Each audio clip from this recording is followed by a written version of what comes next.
Hi, my name is Lena. Welcome to my channel, and this is the third video in Sagalong2022. We are in Egil Saga, the third part of it, chapters 45 to 66. And in these chapters, we have another account of ancient laws being broken under the sole rule of a Norway king. This time it's under the rule of Erik, the son of Harald the Fair Hair, and Erik's wife Gunhild. So in this part Gunhild is introduced, and she's bad, she's very bad. She is strong-minded, she has her own will, and apparently her husband doesn't live up to her expectations of a Viking king. And she shapes her own politic behind his back, and her weapons of choice is poison and sorcery. That's how we know that she's really bad. Well, anyway, and she is a determined, like, sworn enemy of Egil. So the second part basically ends on ancient law of hospitality being broken.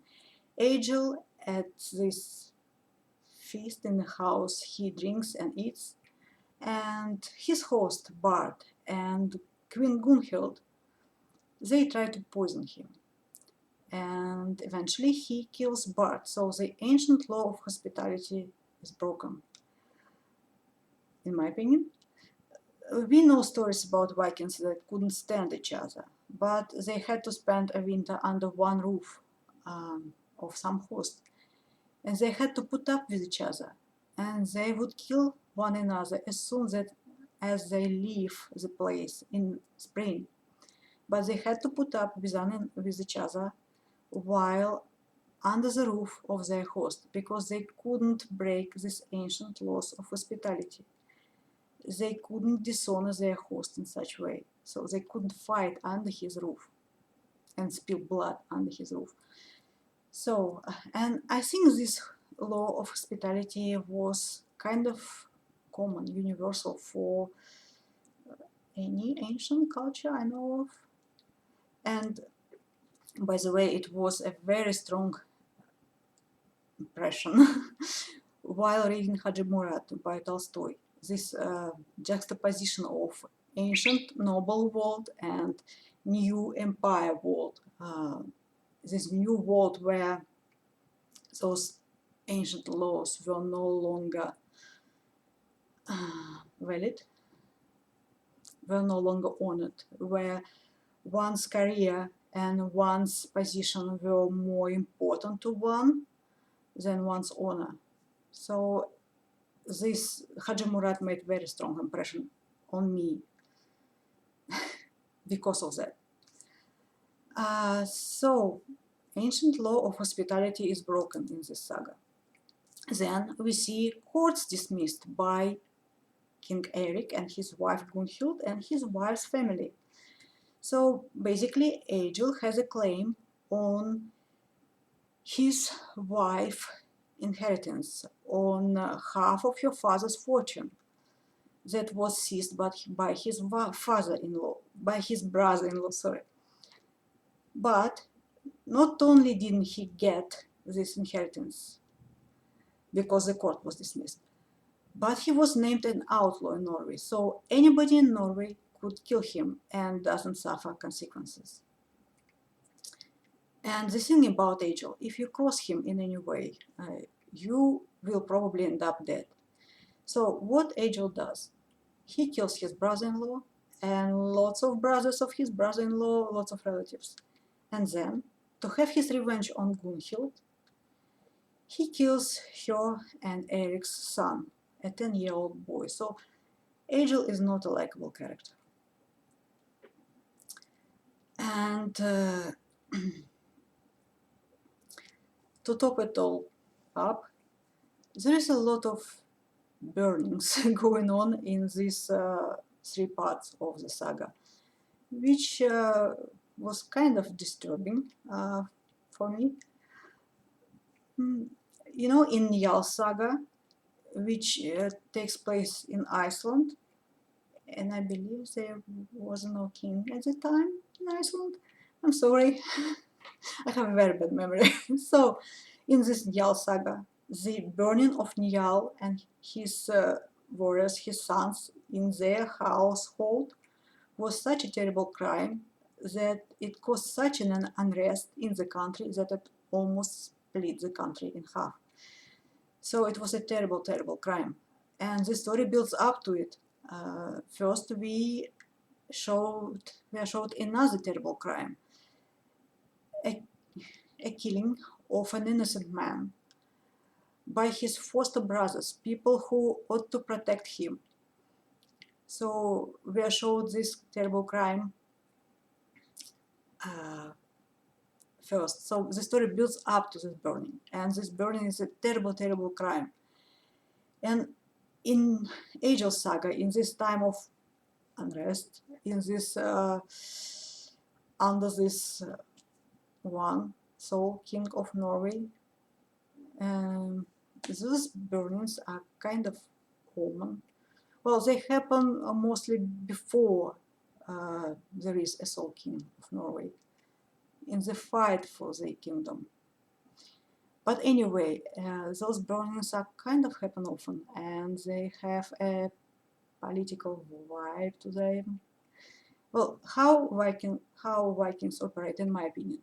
So you have this enemy of yours who probably killed your second cousin, maybe your uncle, some of your relatives. And you decide that you want to revenge your relatives. You go and you kill your enemy, and then you loot the place. Well, you gather your friends first, and then you loot the place. So that's how they operate, in my opinion. But here you gather an army and you burn this smaller army inside the house with the loot. And it's kind of political killing. Anyway, the thing that I liked about this saga is a story inside the story. It's a story of a woman named Gyuda, and she's a widow. And it's a story about her young son and her daughter. And there is a berserk warrior, and he wants to marry her daughter or carry off her daughter. And her young son had to fight, and he has no hopes, this berserk, and he has no hope of winning. So basically, they all know that the son is going to be killed and the daughter is going to be carried off. And this woman asks Egil for help, and Egil fights this berserk, and there's a lot of sorcery, a bit of sorcery involved, but he wins. So I like this idea that in a Viking community, a woman can ask a friend of her brother for help, and she would get that help she needs. I like this idea that in a woman community, in a Viking community, this woman was protected not only by her relatives, but by closest friends of her relatives. I like this idea. I hope it was common. I'm sorry. So I like the story. Although Egil is not a likable character. And another thing about Egil, he seems to have no love for his own family, for his father Skallagrim and for his brother Thorolf, although he slays lots of people in a battle when Thorolf dies, so he avenges his brother in style. But I don't feel that he loves his brother or his father. And at the same time, there is this Viking named Arinbjorn, this brother of Gyuda, and I believe he's a cousin of Egil's wife, so they are related. They probably related more in more ways than I remember. And they're also friends, and they were great raiding buddies, so they're friends. And they have such a close bond that, Egil fought this berserk to defend Erinberg's sister and her children. And Erinberg, sorry, he was ready to fight King Eric alongside Egil to the death. So they have this very, very strong Viking friend relative bond going on. So I think Ironburn is more of a family to Egil than his own family ever was. Another thing about this part of the saga, I have never had this feeling in sagas that their life was so formal. I thought it was all, reading and drinking and fighting. Well, I have an idea now that it was all very, very formal. The way they fought wars, the way they fought duels, the way they married women. It was very, very, very formal. And it actually ruined for me one of my favorite books. Well, it's a mystery, a rather cut-file mystery by Elisabeth, The Summer of the Danes. And at the end of this mystery, a girl elopes with a Viking. And I was kind of happy because she made her own choice. She didn't marry someone she didn't want to marry. But the truth is, this girl would have never been perceived a rightful wife in Norway, as I understand it now. She would always be kind of, second best.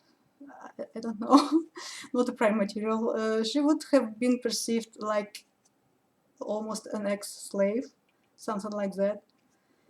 And it ruined the story for me. Anyway, I'm looking forward to watching all of my co-host videos. I had a little time last week, and I will enjoy it this week very much. Thank you for watching. Goodbye and happy reading.